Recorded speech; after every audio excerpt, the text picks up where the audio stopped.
कंधे कदमों से कदम मिलते हैं, हम चलते हैं जब ऐसे तो दिल दुश्मन के हिलते हैं।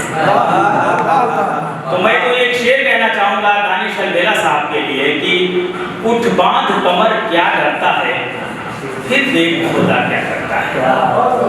उठ बांध कमर क्या डरता है, फिर देख खुदा क्या करता है। शायरी का जो एक ट्रेडिशनल तवारीख रही है, जो अदबी सरगर्मियों की एक अपनी अलग मिजाज की जो नशिस्तें रही हैं, उन नशिस्तों से हट के ये ओपन माइक का जो इन्होंने मंच सजाया है, ये बड़ा ही खूबसूरत है और कुछ इसमें इंटरेस्टिंग भी है, अच्छा भी लग रहा है और ऐसा होना भी चाहिए। उन्होंने एक अपना मौक़ूफ़ बयान किया कि नए लोगों को मौका देना चाहते हैं जो कहीं जाने से डरते हैं, कहीं कह नहीं पाते हैं, तो इस मंच पे आके वो अपने आप को संवारेंगे, सजाएंगे और बड़े लोगों के साथ कदम से कदम मिलाने के लिए तैयार होंगे।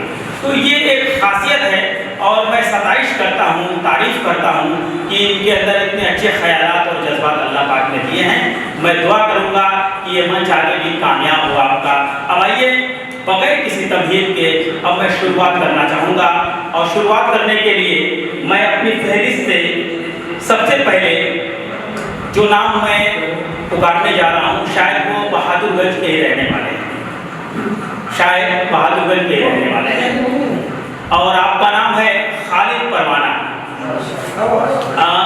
दो मिसरे पेश करता हूँ खालिद परवाना साहब के लिए कि शायर तो नहीं हूँ लेकिन, शायर तो नहीं हूँ लेकिन शायर की नजर पाई है।